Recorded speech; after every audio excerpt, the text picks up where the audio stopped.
palavra de Deus usa uma expressão que às vezes a gente lê e não entende muito o sentido dela. A palavra é iniquidade. O que é iniquidade? Iniquidade é quando a gente está tão acostumado ao pecado que o pecado a gente não tem mais vergonha de cometê-lo. E ele passa a ser algo tremendamente natural na nossa vida. E a Bíblia diz que quando a iniquidade chega, ou seja, o coração do homem está tão endurecido que ele não se envergonha mais do pecado, e ele não pode reconhecer nem que aqui alguma determinada ação é pecado, é tempo que Deus tem que julgar a sua terra, julgar o seu povo, julgar uma nação. E é por causa disso que eu tenho que falar uma coisa que durante 30 anos no meu ministério eu nunca fiz. Eu completei 30 anos de ministério no dia 8 de agosto. E nesses 30 anos eu nunca fiz o que eu fiz hoje pela manhã e vou fazer agora à noite. Eu quero dizer para vocês que nós precisamos tomar muito cuidado com essas eleições que vão acontecer.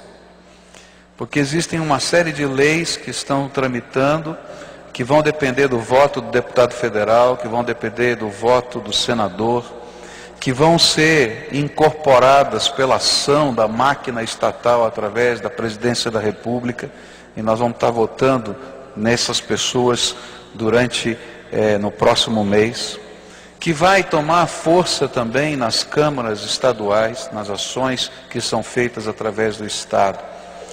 E nós precisamos de valores cristãos trabalhando nesses contextos.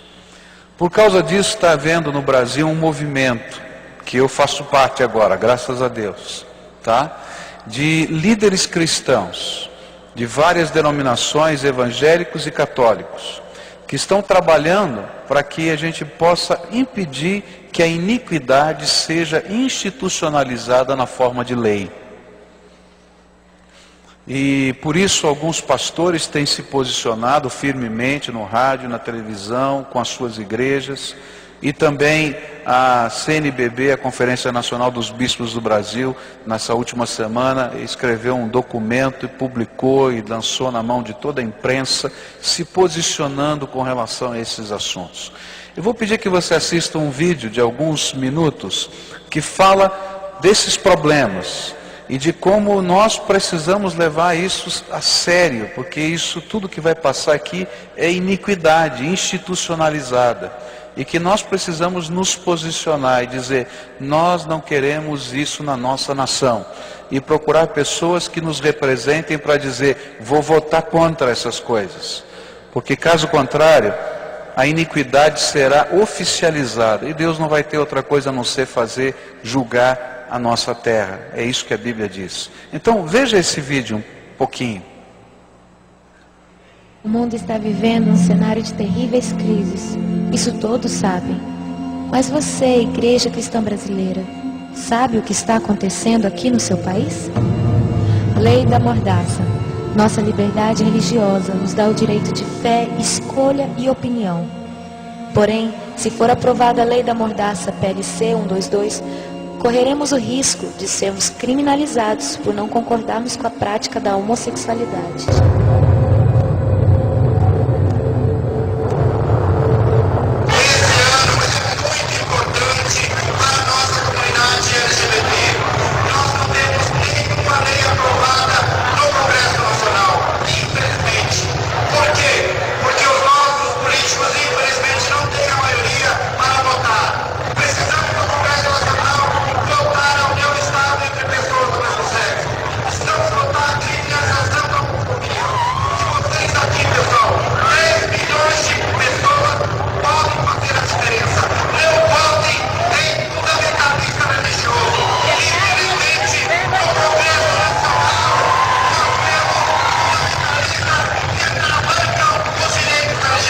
Nós devemos ter muito cuidado em relação à questão da Bíblia, porque nós sabemos que é um livro antigo, a Bíblia ela não é o livro sagrado. A pornografia anda desenfreada, a imoralidade não é algo mais escondido. A indústria pornográfica possui imunidade tributária, faz em média 2 filmes pornográficos por dia. Casos de pedofilia, eles acontecem em todos os cantos do país, está em todas as classes sociais.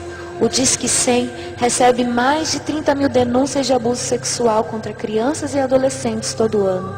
A família enfraqueceu. Querem que a entidade familiar seja apenas aquilo que for considerado uma união estável entre 2 pessoas e querem instituir o divórcio de fato.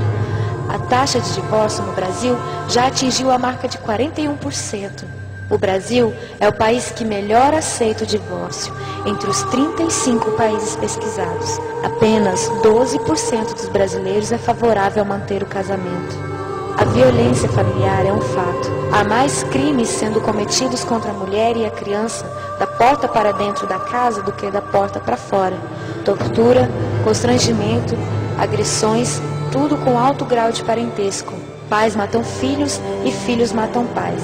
Infanticídio. Milhares de crianças indígenas são enterradas vivas em tribos indígenas do Brasil. Se elas nascerem com alguma deficiência, se forem gêmeas, ou se o pajé disser que esta não tem alma, estão condenadas à agonia de ficar até horas debaixo da terra e morrer por sufocamento. Sem a lei Moadi, que as quer defender, elas serão sacrificadas em nome da cultura e as vistas grossas de quem poderia ajudar. Estamos matando as nossas crianças de todas as formas. Exemplo disso é a legalização do aborto. Há uma emenda que descriminaliza o aborto no Brasil e autoriza sua prática até o 9º mês de gestação. Com isso, ficamos a um passo de termos que carregar a vergonha e a maldição de um país que é a favor do aborto. Elas terão a vida negada, serão mutiladas, arrancadas com métodos cruéis. Este ultrassom mostra o momento que o cano de sucção penetra no útero para a retirada do feto. Percebe-se que o feto está desesperado. Vejam o coração, está acelerado. É um grito silencioso. Ele sabe que algo errado está acontecendo com ele. Mas nós não estamos sabendo o que está acontecendo em nosso país. Cadê a igreja? Ela se fechou em seus problemas internos. Adormeceu, ficou passiva. Precisamos clamar pelo nosso país. Igreja brasileira, reaja, desperta nossas almas, Senhor. Vivifica a tua igreja. Enquanto há tempo, enquanto o amor não morreu, tira a venda dos nossos olhos. Vivifica a tua igreja. Tudo isso está acontecendo em termos de projetos de lei da nossa nação, permitindo que essas coisas, que para nós são iniquidade, elas se transformem em coisas completamente normais e legais da nossa nação. E eu queria pedir não somente para você orar, eu acho que todos nós devemos orar, mas nos posicionarmos e procurarmos, quando votarmos, as pessoas que se posicionem claramente contra estas coisas e assumam o compromisso de lutar no Congresso Nacional, de lutar na máquina estatal contra a legalização da iniquidade. Eu sei que existem pessoas contra e a favor de todos esses temas em todos os partidos políticos, mas há um partido político que fechou questão sobre esse assunto. Um partido político que é o PT, do nosso presidente. Ele no seu congresso desse ano, ele no congresso geral, quando eles indicam os seus deputados, ele fechou questão sobre estas questões. Ou seja, se um deputado, se um senador do PT, ele votar contra, de acordo com a sua consciência, contra qualquer uma dessas leis, ele é expulso do partido. Já 2 deputados federais foram expulsos do PT por se manifestarem contra o aborto. E isso fez com que a Igreja Católica se manifestasse publicamente, porque eles estavam ligados à Igreja Católica, junto ao PT, e se manifestaram contra, e por isso foram expulsos do partido. E a Igreja Católica então emitiu nota pública dizendo: olha, não votem em ninguém do PT. Eu diria para você a mesma coisa. Algumas pessoas não vão gostar do que eu estou falando, mas eu estou falando bem claramente, porque quando não se pode votar com a consciência, não adianta votar em pessoas, porque o partido já fechou questão. Se você entrar no site do Governo Federal e pegar lá o Projeto Nacional de Direitos Humanos 3, você vai encontrar todas as propostas que o governo federal, através do presidente da República, colocou na mão do Congresso para serem votadas na próxima legislatura. E todas elas são questão fechada para o PT. Todas elas estão aqui, nesse vídeo. Tá? E mais, se você olhar, você vai ver como a máquina estatal está mobilizada. Isso aqui é responsabilidade de pressão do Ministério da Justiça, isso aqui é responsabilidade de pressão do Ministério da Saúde. E se os ministros de Estado que estão ligados a esse governo não trabalharem assim, perdem o seu cargo. Então eu queria pedir para você levar a sério essa questão. Como pastor eu nunca fiz isso, eu não estou dizendo para você votar em A ou B, eu vou dizer para você em quem não votar, em pessoas que estejam trabalhando a favor da iniquidade na nossa terra, porque senão, queridos, Deus vai julgar a nossa terra, e se Deus julgar a nossa terra, isso vai acontecer na tua vida e na minha vida, porque eu faço parte dessa terra, porque Deus não tolera iniquidade, amém?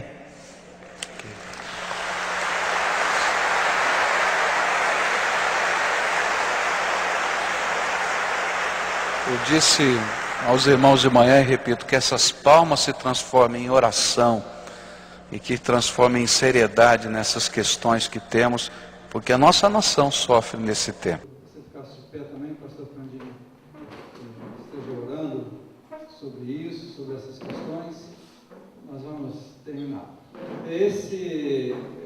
A ideia nossa era tentar, não dá para gravar tudo, porque a gente acaba recortando muito aqui os assuntos, né, com os vídeos e tudo mais, mas alguma coisa nós vamos conseguir separar e deixar já no site em vídeo da igreja, né, o áudio também, e esse documento que eu elaborei, né, que fiz esse resumo para vocês, né, e quem tiver interesse, quiser encaminhar para outra pessoa, pode pegar também, tá? Então nós vamos orar, colocando diante de Deus tudo que ouvimos e vimos aqui hoje. Amados, queria antes de orar só colocar um desafio para nós. A gente recebe dezenas de e-mails todos os dias fazendo expressão de informações sobre tudo isso que está acontecendo. Eu acho que nós podemos fazer algo muito mais poderoso. Mandar e-mail para os nossos relacionamentos, para que estejam orando. Não vamos emitir opinião, não vamos nos colocar a favor ou contra esse ou aquele, como foi dito pelo pastor Renato, mas vamos pedir oração. O povo de Deus está clamando, precisa clamar mais. Só a intervenção divina pode nos poupar dessa desgraça. Vamos orar. Pai, em nome de Jesus, quando nós vemos a iniquidade sendo tentada para ser institucionalizada, como disse o nosso irmão Pascoal, nós queremos nessa hora, como tua igreja, como povo de Deus, reconhecer que temos falhado. Temos orado pouco, talvez, mas queremos, nesse momento, concordar que o Senhor está usando esta ameaça para a mobilização do teu povo em oração. Pai, só uma intervenção do alto, só o derramar poderoso do Espírito Santo do Senhor pode queimar toda esta iniquidade. Amém. E que nós possamos proclamar, a partir de tudo isso, que a verdadeira valorização da vida está na pessoa do Senhor, que deu a sua própria vida por amor de todo ser humano, de todo aquele que crê, para ter a oportunidade de te conhecer como Deus verdadeiro. Amém.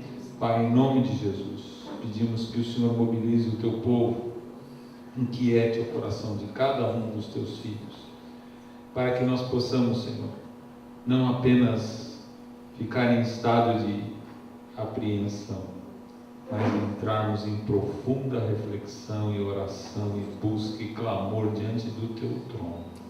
Porque é assim que o Senhor nos dá a oportunidade de experimentar a tua palavra, que diz que se nós orarmos, estivermos buscando, certamente o Senhor ouve e responde. Amém. Para que a tua manifestação de glória seja a essência da vida de todos nós e da vida desta sociedade corrupta.